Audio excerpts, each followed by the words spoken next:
you'd have the artwork and you'd watch the record go around. And I told this story earlier. I'm not sure how much of it was cut off, but then the back cover was something that I really focused on and have vivid memories of, even though I couldn't read at the time. I was a little young, maybe. But I just remember that color red really resonating with me. Like that was the sound of the record. When I hear the tambouras, which is that low droning Indian instrument, it's like the Indian didgeridoo or something. But it's a stringed, kind of droning instrument.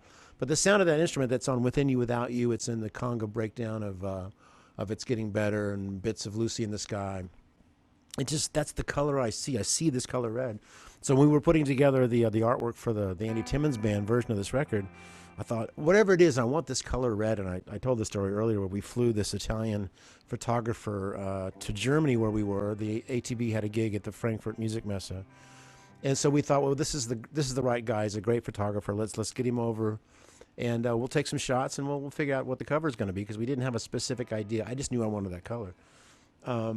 It just turned out we were staying at this place called the Swiss Hotel, which is a very famous Euro chain that if you've traveled in Europe, you've likely stayed at a Swiss hotel. And even though Simone and his assistant had gotten into town, they were scouting out, while we were doing our gigs during the day, they were scouting out Frankfurt to find a location. And we checked into the hotel, and I see the color. It's red and white, like the Swiss flag, I suppose. Red and white. And so I thought, let's just stand it, because all the walls were this beautiful red, and it was, in my mind, identical to this color red. So I said, well, I'll just stand over there, and let's take a picture in front of that wall. There it is. I mean, that's pretty dang close to this, isn't it? I mean, I can't imagine getting any luckier than that, but that's the way it was. And on the back, there's the amazing Mitch Marine on the drums, cowboy hat on my left, on my right, and Mike Dane on my left, the amazing bassist. Nobody could have played these tracks like these two. It's incredible, the work that they did. And a little trivia, the colors behind me, if you notice anything about that color scheme, there might be a couple that would recognize where we've seen those colors together before. But the old black Capitol label in the 60s on the LPs, there would be a swirl around the black, and those were the colors. I wanted to kind of include that. A little extra nod. All right, so we're going to pick up side 2 without further ado. And yeah, I'm glad you guys are here. I know there's a lot of our regulars, and we appreciate you guys coming out every Saturday, and some new folks. So welcome to our Stage It community here. You'll see there's lots of friendly folks that know each other, and they're always very welcoming. So feel free to comment along and chat. No problem. It's the only gig where it's okay for you to chat while I play, or something like that. But anyway, so this is with George's great contribution, Within You Without You. And if you know the story of how the record came together, he initially came in with a song called It's All Too Much, which ended up being used on the Yellow Submarine soundtrack. But he brought that in, and George Martin like, I think you can do better. And thank goodness he did that, because George then came back with Within You Without You. So in the day, it was a little above my head, and I'll admit that I would have skipped over it, in my youth. So it was the song on the record that I knew the least depth, So when it came time when I was doing these songs, this is the only one I had to go back and study, because that middle section, the odd time signature, how was I going to replicate the sitar and the eastern western strings right? That took a lot of work to try to figure out how I was going to do that. So that's the one part I did have to go study. In fact, when we originally did the track, I just had Mitch continue the Tomorrow Never Knows drums, and I was just going to psychedelic out in the key of C, which is the song is in. But when I heard the playback, I thought, no, I've got work to do, and I had to go back and really learn that. Anyway, without further ado, here is George's Within You Without You.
All right.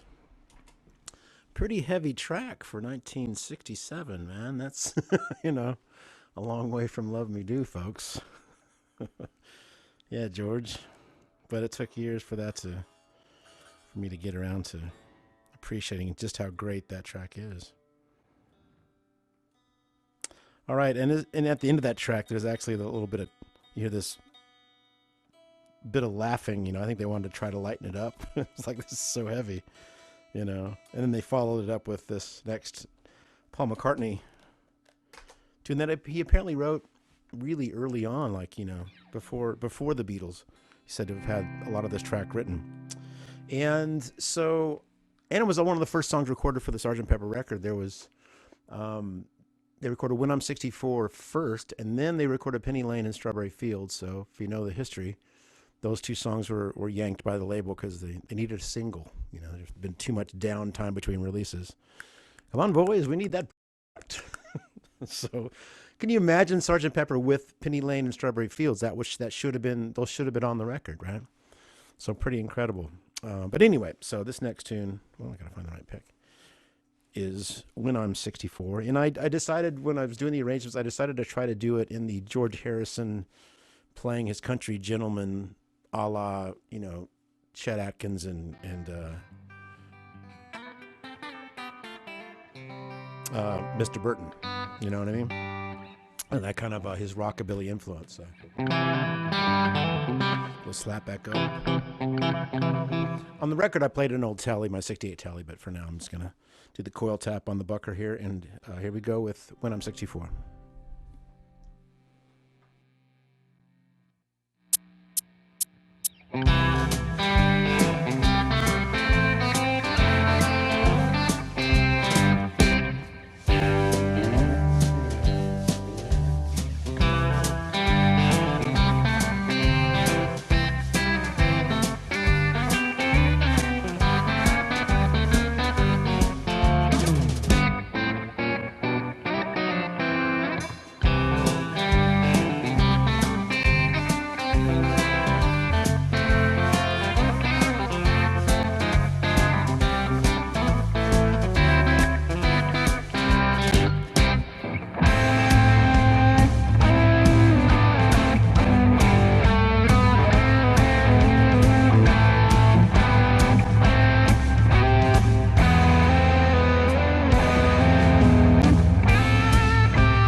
Swinging. And again, as I said in the first portion, there's a lot of tunes on this record that really swing in a way. You know, when you think about "Little Help from My Friends," "Fixing a Hole," Was he getting better? They're really swinging in an effortlessly easy way, and it's not common for a lot of rock musicians to be able to play that in that with that kind of joyous feel. And Ringo and Paul together just really, you know, it just flows effortlessly. They're not say, hey, we need to swing. It's just music to them, right? But for those that study and analyze these things, it's not a common thing. And the common denominator throughout the whole Beatles catalog is the joy of Ringo's drumming, and a lot of it's because there's an underlying swing to a lot of it, even the straighter tunes. Just the way he kind of swings through it. And even though I thought he might have been some kind of jazz fan, it just turns out it was the Ray Charles drummers that he was such a fan of. And those guys were great jazz players as well. So anyway, okay, JC's on it. Lovely Rita is next. So the next few tunes, because it's Lovely Rita into Good Morning, into Reprise, into Day in the Life, I'm not going to talk in between those because they really should all run together. And so I won't bog down with chat. But I will tune now just to be sure. All right. But thank you guys for being here. Fellow Beatle fans. Let's get back to Rita's settings here. What do we got to do? When I'm 64 is probably the trickiest tune in the whole collection of tunes for me to play. Not only technique, the guitar technique, but also the switching in between, getting the different sounds. So I did okay on that one. That was reasonable. That was acceptable. But punch me in at bar 2. Anyway, here we go. Lovely Rita on through to the end of the record.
right.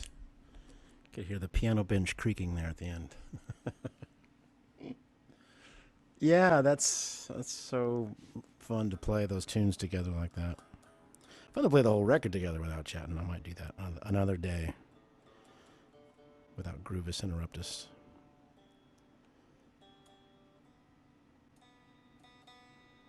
Well, the whole thing, the way this whole thing kind of started was I had done an arrangement, and the band was playing an arrangement of Strawberry Fields Forever, and yeah, we'd worked it up, and we were on tour in Italy, and we were playing it every night, and it always just went over so great, and our tour manager and agent over there, Riccardo Capelli, just basically posed the idea, well, next time you come back, you should play a whole night of Beatles. And I just immediately thought, well, there's no way I can really pull that off, but nice idea, but no way, right? But that's what kind of got the wheels turning, and I just started playing around with different Beatle arrangements.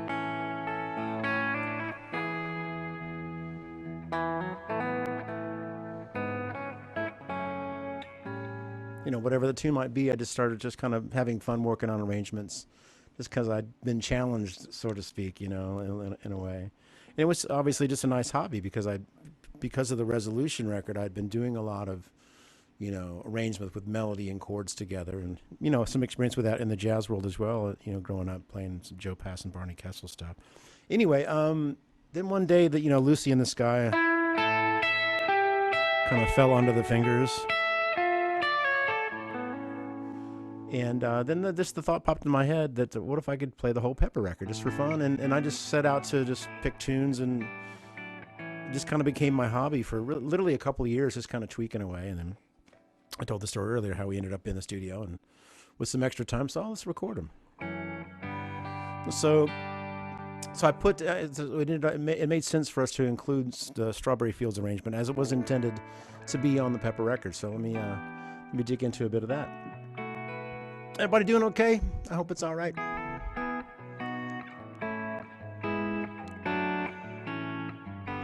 So many new folks on tonight. I hope you're enjoying this experience. We do it every Saturday.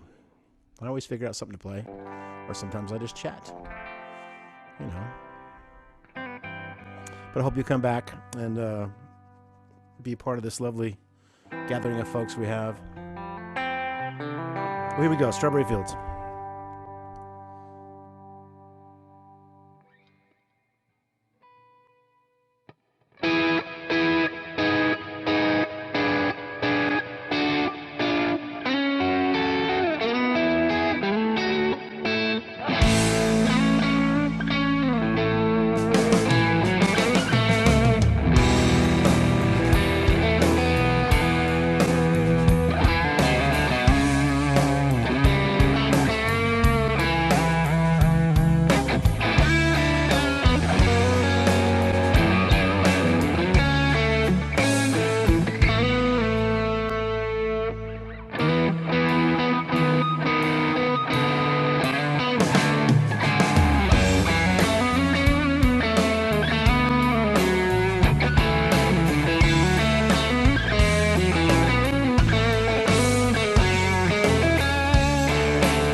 Snuck in a little walrus on you there at the end.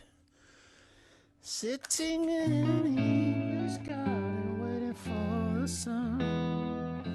If the sun don't come, you get the chance of standing in the English rain.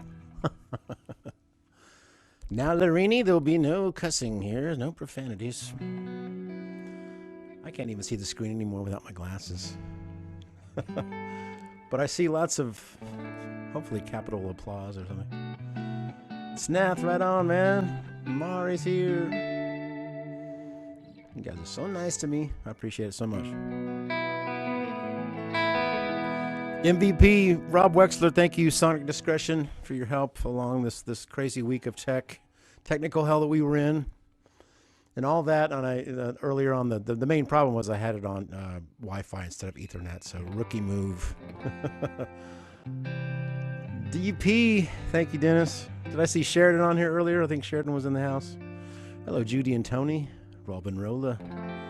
Yeah, I've got 10 minutes, man. I can go back to side one. Any favorites off of side one anybody wants to hear that maybe I didn't play as well earlier?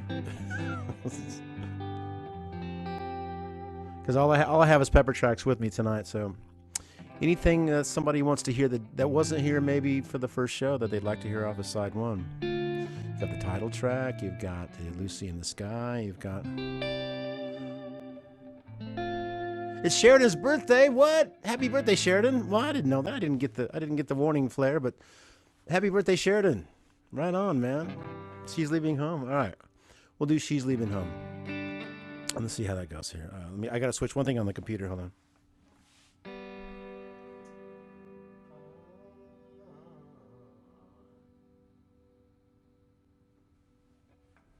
Right. Cheers. Cheers, everybody. Cheers. If anybody doesn't know, that's my Olivia Newton-John impression. Cheers, everyone. But it sounds like Dan Aykroyd doing Julia Child. Oh, it was Carl Perkins I was trying to think of earlier when I was talking about the George Harrison rockabilly sound.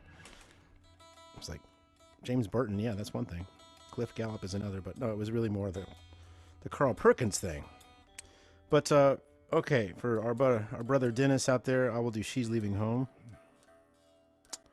And let's see how this goes. I got to find the right track via the foot switch. Haha. Let's see here. That should be it. All right, let's see how that goes. And as I said in the first performance, I'm replicating the harp playing do do do do do do do do do, but with a slapback echo that they added as such. So here we go. She's Leaving Home.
Sorry, I got off the rails there at the end.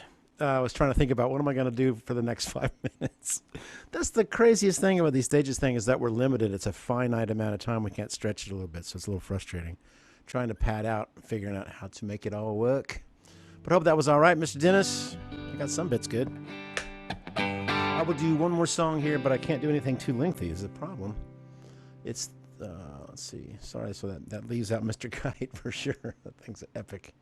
How about, let's do this one because I don't get to do it enough. How about, I really like this track here. Fixing a Home. Odd one to end with, but I don't know. This one's for me. Let's see here. I'll start off with the...